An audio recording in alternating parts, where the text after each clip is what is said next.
इस good morning बच्चों। कल अपन ने जो है वो पढ़ा था about the relationship between total utility and marginal utility, right. कैसे रिश्ता होता है वैसे, कैसा रिश्ता है टीयू और नंबर ऑफ यूनिट्स के बीच में? सर डायरेक्टली बता नहीं सकते बिकॉज ये रिश्ता जो है वो थोड़ा चेंज भी होता है ना। इनिशियली इनिशियली कैसा होता है? इंक्रीज, मतलब जैसे जैसे आप एक एक यूनिट्स बढ़ाते जाओगे वैसे टीयू बढ़ते जाएगा। मतलब कैसा रिलेशनशिप हो गया? डायरेक्ट रिलेशनशिप हो गया, ऐसा बोल सकते क्या? यस। और एक सिचुएशन ऐसा आएगा कि जब टीयू अपने कहां पहुंच जाएगा? मैक्सिमम पे पहुंच जाएगा। ओके, एंड उसके बाद टीयू हमारा क्या करने लगता है? फॉलिंग करने लगता है। अच्छा, इस सिचुएशन में हमको क्या दिखाई देता है कि नंबर ऑफ यूनिट्स और टीयू इन दोनों के बीच का रिश्ता कैसा हो गया? इनवर्स हो गया। ओके। अच्छा, नंबर ऑफ यूनिट्स कंज्यूम्ड और आपका मार्जिनल यूटिलिटी, इन दोनों के बीच का रिश्ता कैसा? Inverse from the initial point of, है ना। क्योंकि जैसे जैसे आप एक एक यूनिट्स बढ़ाते जा रहे थे वैसे वैसे आपका मार्जिनल यूटिलिटी जो है वो धीरे धीरे क्या होते जा रहा था? कम कम होते जा रहा था, राइट। इट मींस क्या हो रहा है? एक इकोनॉमिक वेरिएबल बढ़ रहा है तो दूसरा इकोनॉमिक वेरिएबल कम होते जा रहा है, राइट। That's it. तो यहां पे हमको समझ में आया कि नंबर ऑफ यूनिट्स और एमयू में इनवर्स रिलेशनशिप है, नंबर ऑफ यूनिट्स और टीयू में डायरेक्ट और इनवर्स दोनों भी आ सकता है, ठीक है। अच्छा, एमयू जो है वो पॉजिटिव, जीरो, नेगेटिव सब हो सकता है क्या? यस। अच्छा, टीयू भी हो सकता है क्या? टीयू क्या हो सकता है? ओनली पॉजिटिव, कुछ और हो सकता है क्या? नहीं हो सकता। ओके। अच्छा, मुझे एक बात बताओ कि इनिशियली, है ना, टीयू और एमयू के बीच का रिश्ता कैसा होता है? दोनों इक्वल होते हैं क्या? Yes. For the very first unit MU is equals to TU. अच्छा, उसके बाद में जब मैं एक एक यूनिट और फर्दर कंज्यूम करते जाऊं मेरा टीयू क्या होते जाएगा? बढ़ते जाएगा। ओके, और एमयू डिक्रीज होते जाएगा। अच्छा, टीयू बढ़ रहा है, कौन से स्पीड से बढ़ता है? हाँ, डिमिनिशिंग रेट से बढ़ने लगता है। ओके। अच्छा, और भी अगर मैं अपने यूनिट्स कंज्यूम करते जाऊं मैं एक पॉइंट पे कहां पहुंच जाऊंगा? Point of satiety. What is this point of satiety? MU, MU zero, TU maximum, ठीक है। अच्छा, इस लेवल के बाद भी अगर मैं कंजम्पशन करता हूं तो अभी क्या हो जाएगा? डिसयूटिलिटी आ जाएगा। डिसयूटिलिटी माने क्या हो जाएगा? एमयू नेगेटिव हो जाएगा और टीयू फॉलिंग हो जाएगा, राइट। एमयू नेगेटिव हो जाएगा एंड टीयू क्या हो जाएगा? फर्स्ट टाइम फॉलिंग होने वाला है। अच्छा, एक रैशनल कंज्यूमर ने अपना कंजम्पशन कब स्टॉप करना चाहिए? At the point of satiety, जहां पे एमयू क्या हो गया? जीरो हो गया, वहां पे उसने अपना कंजम्पशन स्टॉप कर देना चाहिए। ओके। अच्छा, टीयू का स्लोप कैसे होता है? टीयू का स्लोप अपवर्ड्स, है ना। टीयू कर्व कैसा जाता है? अपवर्ड जाता है और एमयू कर्व डाउनवर्ड जाता है। ओके। अच्छा, टीयू का स्लोप क्या होता है? एमयू, है ना। टीयू का स्लोप क्या है? एमयू होता है। ओके। अच्छा, ये सारी बातें आपको याद हो गई क्या? यस, है ना। आप लोगों ने नोटबुक लाई क्या? तो जिन्होंने नोटबुक लाई उन्होंने लिखना नहीं चाहिए क्या? लिखना चाहिए ना? अच्छा, मंडे को लिखोगे? मंडे के लिखेंगे सब लोग पक्का? बिकॉज हमारा जो है वो फॉर्म यूटिलिटी से लिखना बाकी है ना। ये हमने अभी तक फॉर्म यूटिलिटी के बारे में लिखा है क्या?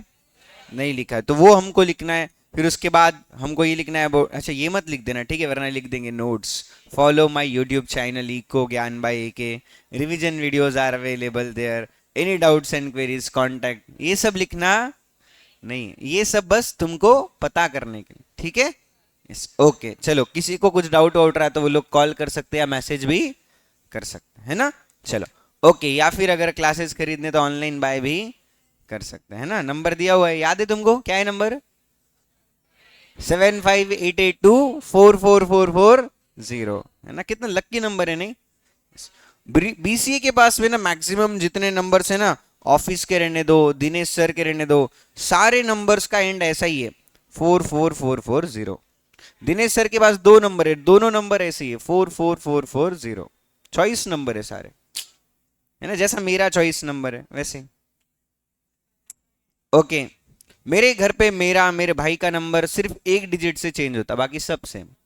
मेरे पापा के पास दो नंबर है, दोनों नंबर सिर्फ एक डिजिट से चेंज होते, बाकी सब सेम। पहले के लोग लेते थे चॉइस से, आजकल नहीं मिलता चॉइस नंबर। मिलता है बट पैसा बहुत देना पड़ता है। पैसा तुम्हारे पास तो बहुत है, भर भर के। चलो ओके, अगले अगले पॉइंट पे आते हैं, नेक्स्ट पॉइंट समझते हैं। नेक्स्ट पॉइंट क्या बोला है देखो। ओके, यहां से सब लोग थोड़ा ध्यान दो, बिकॉज अगेन यहां से जो है हमको एक 8 मार्क का सवाल बिल्कुल भी बनता हुआ दिखाई देता है। ठीक है, यस। तो पहले क्या करते हैं अपन, इसकी पोयम सुन लेते हैं, है ना, और पोयम सुनने के बाद जो है अपन फिर आगे बढ़ते हैं। ठीक है, ओके।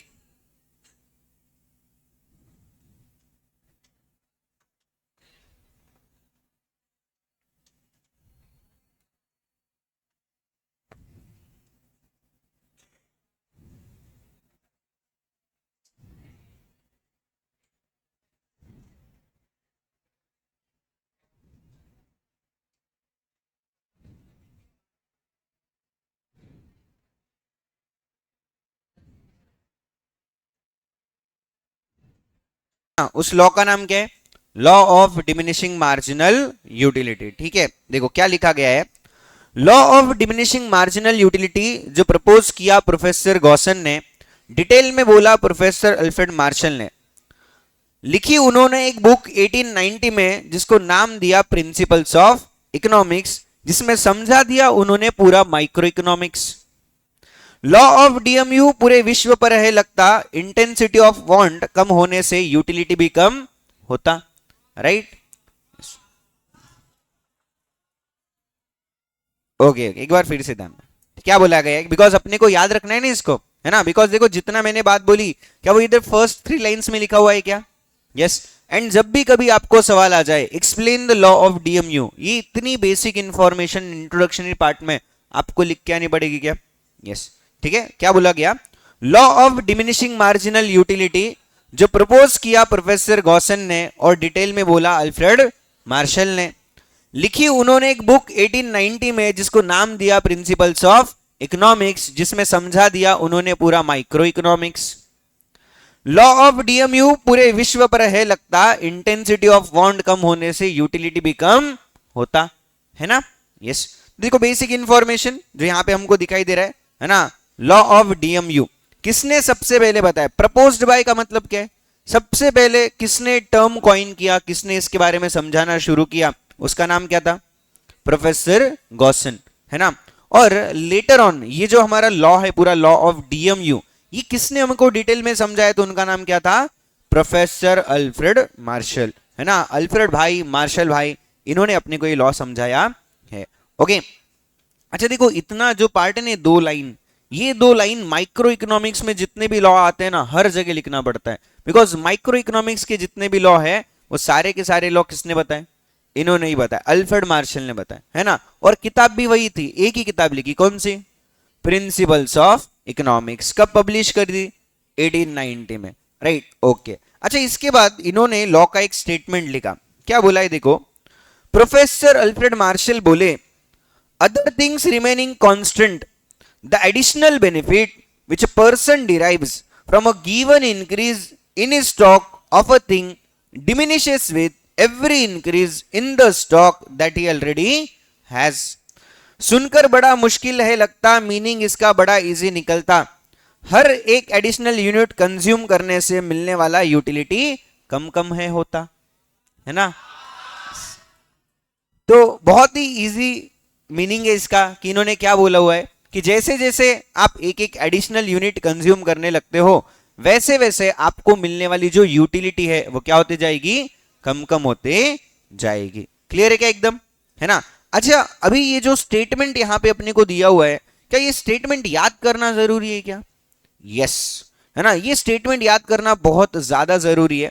और अपने को जहां पे यहां पे जैसे वर्ड्स दिया ले ना, उन्हीं वर्ड्स में उसको याद करना पड़ेगा। अपन अपनी भाषा में इसको लिख के आ नहीं सकते। अगर आपने कभी ऐसा गलती कर दिया कि अपने ओन लैंग्वेज में, जैसा अभी मैंने बोला कि with every additional increase in the stock the additional utility derived is known as marginal utility, है ना, this is MU which goes on diminishing, ऐसा आप आपके मन से लिखोगे तो इसको मार्क्स दिए जाएंगे क्या? नहीं।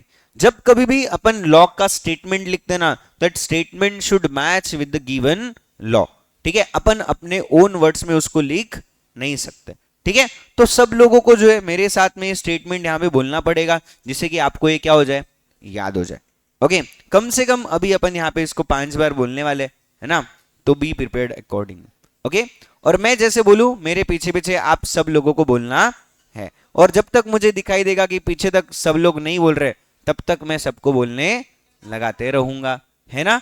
यस, चलो क्या बोला गया देखो, बातें कोई नहीं करेगा भी, ठीक है। According to Professor Alfred Marshall, according to Professor Alfred Marshall, other things remaining constant, the additional benefit which a person derives from a given increase in the stock of a thing diminishes with every increase in the stock that he already has. Right, सब लोग बोलेंगे साथ में वापस, है ना। चलो क्या बोला, नहीं ये नहीं बोलना था तुमको बच्चों। According to Professor Alfred martial,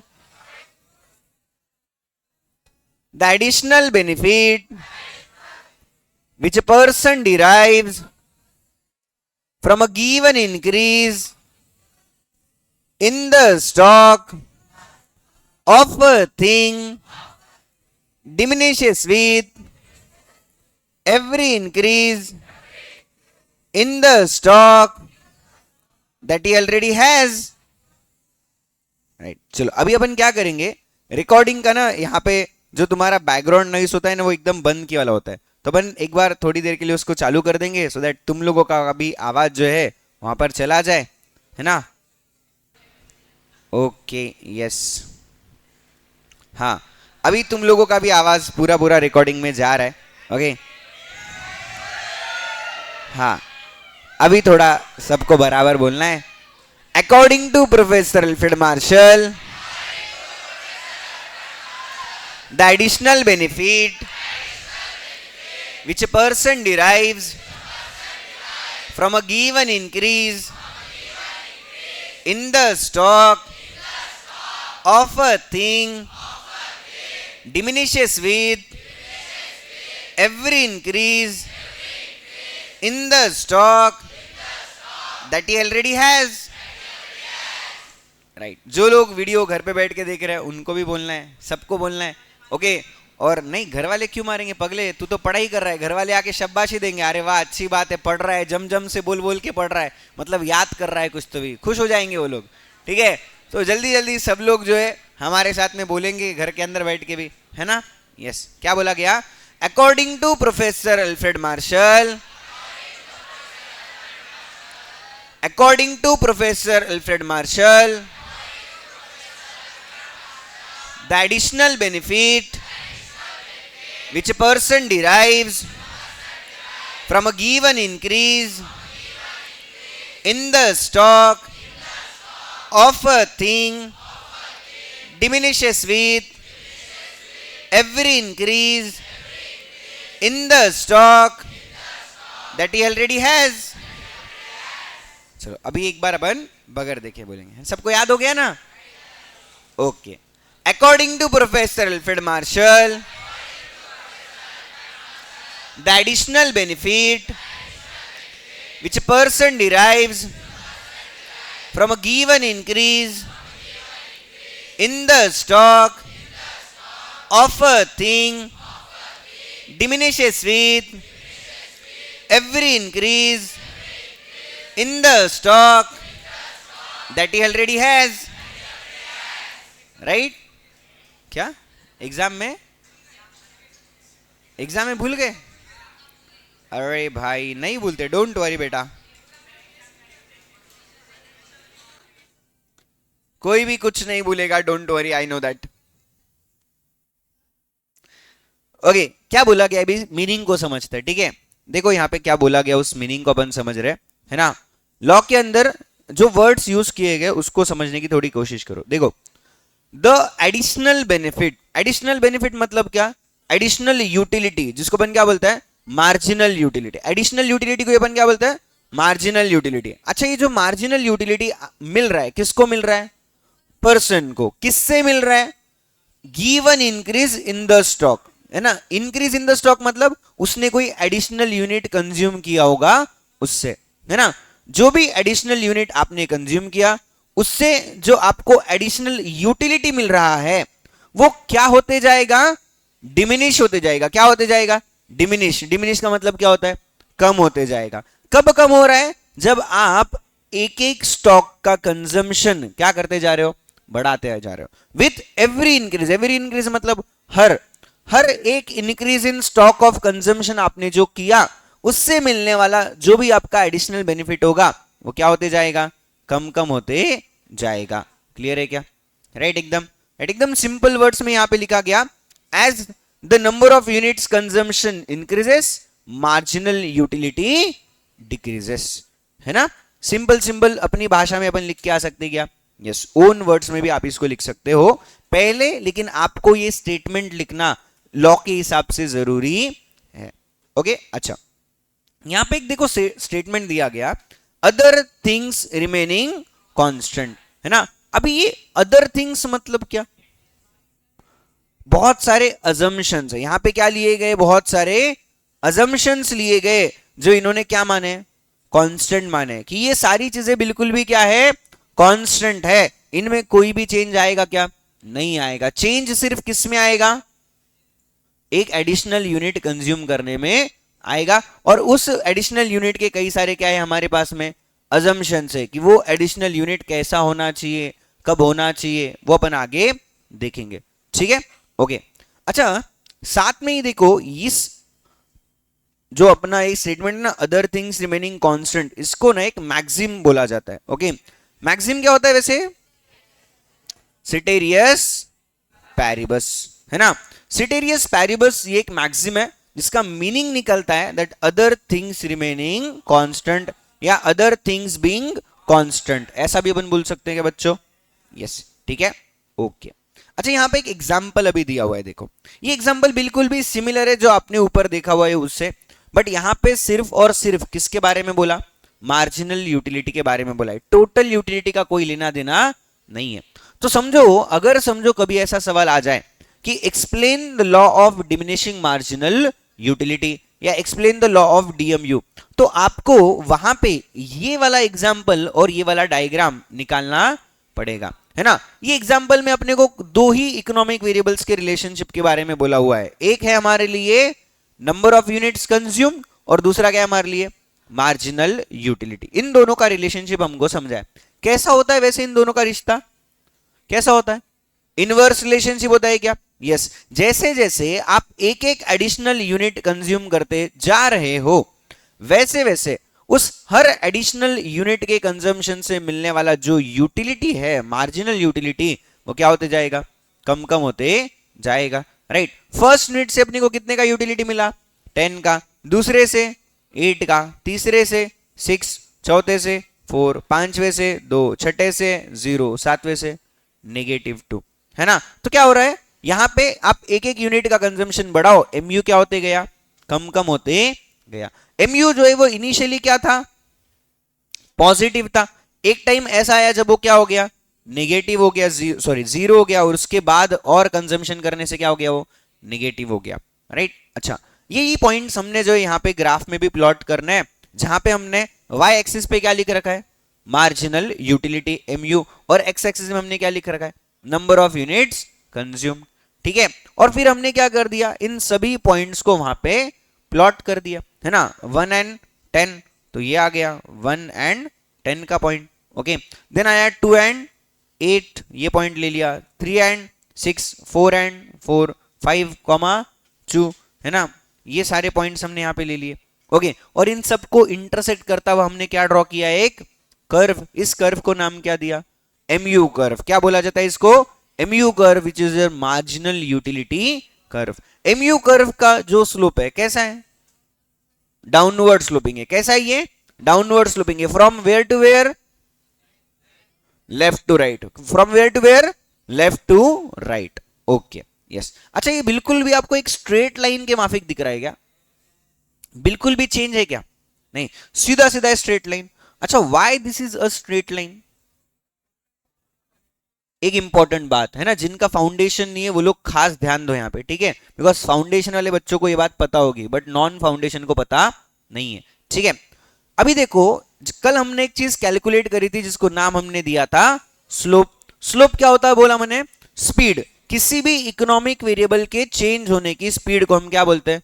slope बोलते हैं। ओके, अच्छा, यहाँ पे एक एक यूनिट जो है वो क्या होते जा रहा है? एक्स का बढ़ते जा रहा है। और mu कितने से चेंज हो रहा है ये हमने कैलकुलेट किया। तो कितना आया? 10 minus 8 to 8 minus 6 to 6 minus 4 to 2 minus 4 again 2, और ये 2, ये भी चेंज कितना है? 2। देखो, पॉजिटिव नेगेटिव नहीं देख रहे, बस क्या देख रहे? चेंज देख रहे। कितने का चेंज आया? 2 का चेंज हमको यहाँ पे दिखाई होता हुआ आ रहा है। मतलब इस केस में स्लोप बिल्कुल भी क्या है? कांस्टेंट है। जब कभी भी इकोनॉमिक वेरिएबल्स का स्लोप कांस्टेंट होता है तो उनका कर्व बिल्कुल भी कैसे आएगा बोला था हमने? स्ट्रेट लाइन आएगा। कैसे आएगा? स्ट्रेट लाइन आएगा। कैसे आएगा? स्ट्रेट लाइन आएगा, राइट? जिनका फाउंडेशन नहीं है वो लोग कहीं ये चीज बिल्कुल भी नोट कर लो कि कभी भी अगर इकोनॉमिक वेरिएबल्स में स्लोप कांस्टेंट आता है, इसका मतलब उसका जो कर्व आएगा कैसा दिखना चाहिए? स्ट्रेट लाइन दिखना चाहिए। अगर वो स्ट्रेट लाइन नहीं बन रहा है, इसका मतलब आपने कुछ ना कुछ गलती करी होगी। बिल्कुल है क्या? यस। अच्छा, ये स्लोप कैलकुलेट कैसे किया जाता है? इसका एक फॉर्मूला भी होता है। क्या होता है वैसे formula? y2 minus y1 divide by x2 minus x1। ये फॉर्मूला भी आप लोग जो है अपने पास में लिख सकते हो। That is y2 minus y1 divide by x2 minus x1, है ना? अच्छा, यहाँ पे देखो, y क्या है हमारा? Marginal utility. और x क्या है हमारा?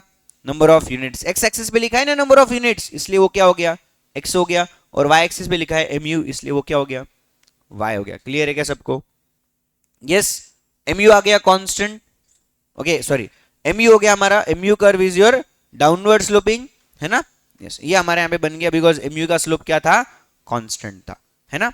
चलो, ओके, इतना सबको clear? Statement of the law हो गया, law of diminishing marginal utility हो गया, एंड दिस केस हो गया। अभी आगे बढ़ते हैं, एंड द फर्स्ट क्वेश्चन जो अपने को यहां पे समझना है, that is assumptions of the law of DMU. ठीक है, कई सारे अजम्पशंस यहां पे बताए गए अपने को। टोटल कितने अजम्पशंस दिए? देखो, 8 अजम्पशंस अपन यहां पे पढ़ने वाले हैं, ठीक है? अच्छा, आप लोगों के पास में टेक्स्ट बुक है ना? नहीं लेके आए टेक्स्ट बुक भी? बच्चों, ऐसा क्यों करते हो यार तुम लोग, है ना? बड़ा दुख होता है मुझे ऐसे होने के बाद में। अच्छा, एक बात बताओ, कितने बच्चों को यहाँ पे रोल्स रॉयस कार पसंद है? रोल्स रॉयस कार पसंद है और वो चाहते हैं कि जिंदगी में हमारे पास ये गाड़ी होनी चाहिए। बस इतने ही लोगों को पसंद है? अरे, तुम लोगों ने आज तक रोल्स रॉयस देखी नहीं का बाबू? देखिए रोल्स रॉयस। कैसा बोले फिर तुम पसंद नहीं बोल के?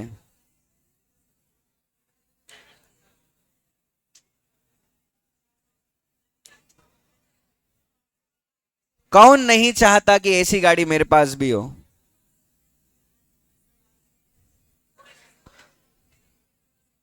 ओ, तुम नहीं चाहते का?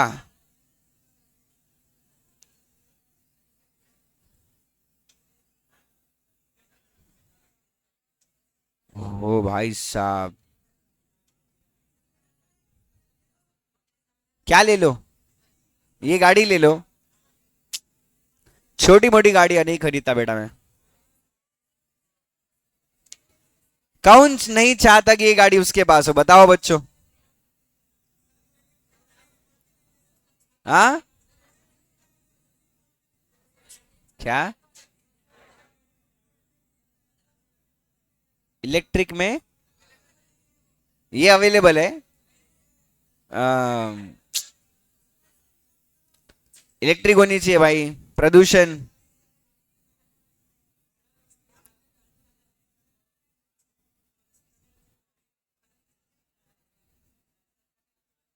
देखो गाड़ी देखो, कौन नहीं चाहता ये गाड़ी उसके घर पे हो। कैसा चक्के घूम रहे एकदम गोल गोल गोल गोल।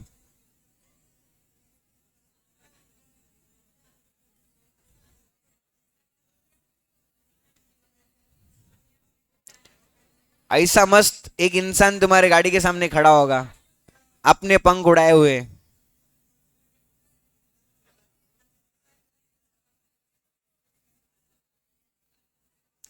अच्छा, रिसेंटली मैंने एक वीडियो देखा था जिसके अंदर एक सीए है 32 ईयर्स जिनका एज है, और उनके पास में रोल्स रॉयस कार है। क्या? नहीं, मेरी उम्र नहीं हुई ना अभी तक 32, तब तक ले लूंगा। फिर फिर अपना भी पॉडकास्ट आएगा मस्त। At the age of 32 CA Akshay Mantri have purchase the Rolls Royce car. Ten ten. क्या क्या बोले मेडीवार जी? तुमने अभी तक नहीं लिए, तुम्हारे घर वालों के ऊपर 60 चली गए ऐसा बोल रहे क्या? लगेगा लगेगा, टाइम लगेगा तुमको। सीए बनने बाद तुम भी ले सकते, टेंशन मत लो। ओके। अच्छा, क्यों बता रहे हो? मुझे कोई इंटरेस्ट नहीं है वैसे गाड़ियों में, ठीक है। मेरा इंटरेस्ट है तुम लोगों को चीजें याद करवाने में, और मुझे याद करवाने के लिए रोल्स रॉयस की जरूरत थी, ठीक है। और मुझे कुछ अमीर जादों की जरूरत थी जो अभी आंसर बोलने वाले हैं। देखो, so assumptions of the law of DMU याद रखने के लिए हमने भी ये अज्यूम करना है कि हमको क्या मिलने वाली है, रोल्स रॉयस मिलने वाली मुझे पता है ना। बट अज्यूम करना है कि क्या करेंगे, रोल्स रॉयस खरीदेंगे, है ना। और रोल्स रॉयस में अपन घूमेंगे। कब कैसे? अकेले घूमेंगे। किसको लेके घूमने का क्या नहीं। अबे इतनी अच्छी गाड़ी है, दोस्तों को बिठा के खराबा करने का नहीं है। कैसा घूमने का है? अकेले घूमने का है। कैसा घूमने का है? अकेले, है ना।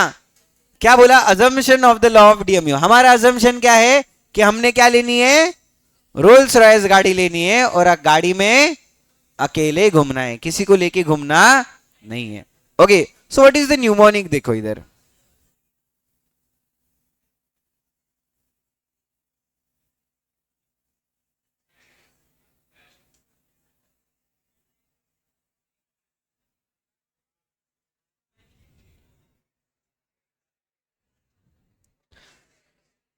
क्या लिखा? Rich child have Rolls Royce car, they drive solo, है ना। रिच, आर से क्या आएगा? रैशनैलिटी, है ना। चाइल्ड एंड सी, सी से क्या आएगा? कंटिन्यूटी, है ना। हैव, एच से क्या आएगा? होमोजेनिटी, है ना। Rolls Royce again R, R से क्या आएगा? रीजनेबिलिटी, ठीक है। यस। कार, कार से क्या आएगा? Cardinal measurement and your constancy. Okay, then उसके बाद में आता है आपका ड्राइव का डी एंड सोलो का एस। तो ड्राइव से आएगा आपका divisibility and solo means single, है ना। यस। सो क्या है हमारा assumption? Assumptions of the law of DMU क्या है हमारा अजम्पशन?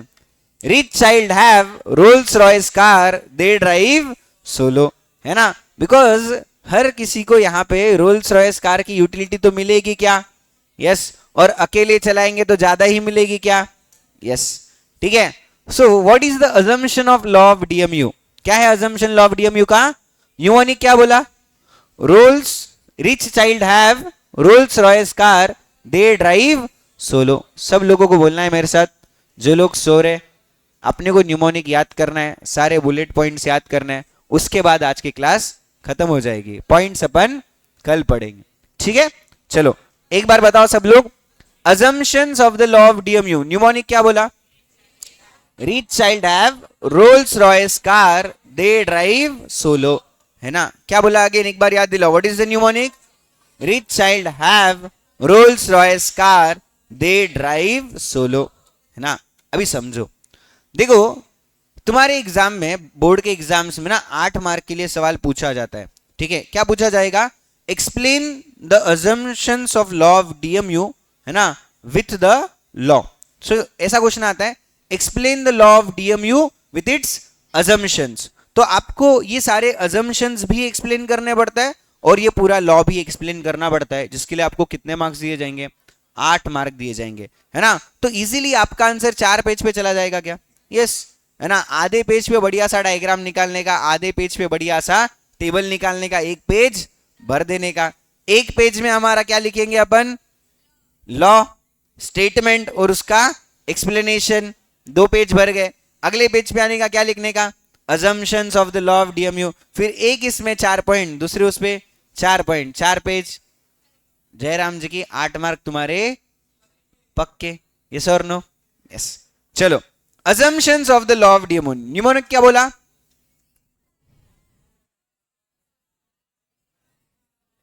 सब लोग नहीं बोल रहे भाई, सब लोग। जागो ग्राहक जागो। अरे ऐसे नहीं, मैं बोलने की बात बोला। काऊ काऊ चू चू मत करो सब लोग, ठीक है। जंगल नहीं भरा हुआ है यहाँ पे, चिड़ियाघर थोड़ी है ये, ब्रिलियंट कॉमर्स एकेडमी है, ठीक है। यस, सब लोग बोलेंगे अभी, सब लोग ध्यान दो इधर। मामा कुणी पण बोलताना नाही दिसलं की मला सांगा, ठीक आहे। आणि जे जे झोपले त्यांना सगळ्यांना उठवून टाका। जागो ग्राहक जागो, वरना तुम्हारा रोल्स रॉयस खरीदने का सपना बंद आंखों से देखते रह जाओगे, ठीक है। खुली आंखों से अगर नजरों के सामने रोल्स रॉयस देखना चाहते हो तो आपको बोलना पड़ेगा, है ना। assumptions of the law of DMU क्या बोला? Rich child have Rolls Royce car, they drive solo, है ना। फिर से एक बार बोलो, rich child have Rolls Royce car, they drive solo, है ना।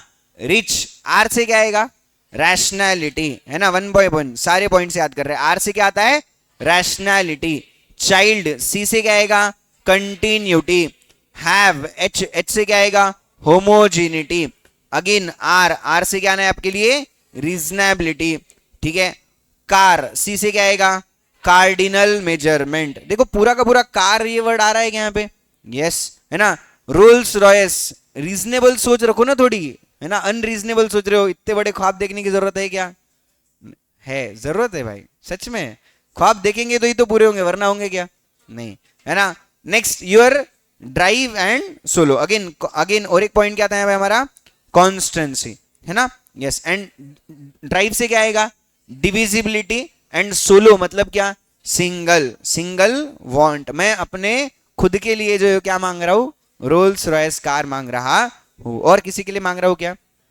नहीं, ठीक है। अच्छा, अगर आपको चाहिए तो आप ऐसे भी याद रख सकते हो, जैसे हमारा चाइल्ड वाला पॉइंट था ना, सी। सी से आप 2 पॉइंट याद रख सकते हो, एक तो कंटिन्यूटी और दूसरा कॉन्स्टेंसी। दोनों भी सिमिलर है थोड़े, है ना। तो कंटिन्यूटी एंड कॉन्स्टेंसी ऐसे भी याद रख सकते हो क्या? यस। एंड बाद में कार से क्या आएगा? कार्डिनल मेजरमेंट, ठीक है। यस, सब लोग एक बार फिर से लास्ट टाइम ही अभी, है ना। क्या बोला न्यूमोनिक?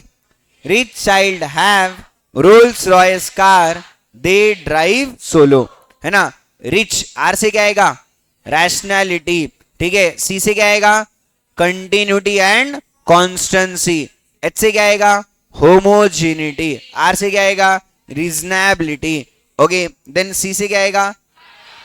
Cardinal measurement. डी से डिविजिबिलिटी एंड एस से सिंगल वांट, ठीक है। अभी समझो, एग्जाम में तुम्हारा दोस्त तुमको दूर से पूछ रहा, क्या? assumptions, सोलो बता तो बोले, मैं अकेला, बोले कैसे बताएंगा तू? कैसे बताएंगा?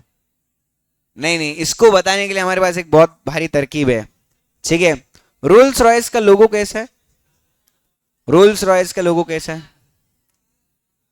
मस्त एकदम, एक इंसान खड़ा है ऐसे हाथे करके, ठीक है। तो तुम भी भाई, उसके कार के ऊपर वही होता है ना साइन, कार के ऊपर वही, तो उसको ही लोगो बोलती ना दुनिया। तू रोल्स रॉयस के आर को लोगो बोल रहा क्या? वो ब्रांड लोगो अलग भाई, वो नहीं बोल रहा मैं, ऐसा आर और फिर और एक आर, मेरे को मालूम है। मैं अभी किसकी बात कर रहा? कार के ऊपर जो लगा हुआ है, जैसा BMW पे, ऑडी पे सब जगह होता है ना, वैसे। तो वो जो कार के ऊपर लगा हुआ है कैसा है? वो एक इंसान है ऐसा खड़ा हुआ, है ना। तो तुम भी तुम्हारे दोस्त को ऐसा दूर से कर सकते हो, है ना। कुछ एक्सरसाइज करने का ऐसा मतलब, सर थोड़े हाथ दुख रहे थे, यूं हाथ पीछे ले रहा था और ऐसा थोड़ा हाथ स्ट्रेच, गाड़ी। ये हो गया हमारा रोल्स रॉयस और ये हो गया हमारी ड्राइविंग। और याद आ गया क्या तेरे दोस्त को? अरे दोस्त को याद आ जाएगा क्या? आ जाएगा ना? यस, इतना इजी है। ओके यस, सब लोग कैसा करेंगे? Assumptions of the law of DMU किसने पूछा तो कैसा करेंगे? एक बार करके बताओ ना यार, तुम्हारे दोस्त को कैसा पता चलेगा? देखो चीटिंग मारने के लिए कितना इजी है, नहीं? उसको मारना नहीं है, उसको आंसर बता रहा है तू, मारना नहीं है उसको। कहां जा रहा है? बैठ जा भाई। कैसा करेंगे? जब तक तुम लोग बताएंगे नहीं मैं छोड़ूंगा नहीं, तुमको पता है। हाँ बताओ कैसा करोगे? Assumptions of the law of DMU पूछा जाए तो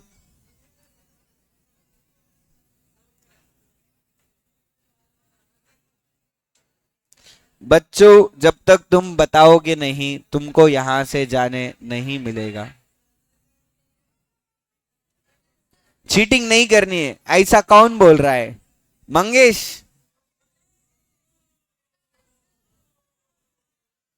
जो बच्चे अपने आप को क्लासेस के पेपर में चीटिंग से नहीं रोक पाते होंगे वो कहां वैसा करेंगे?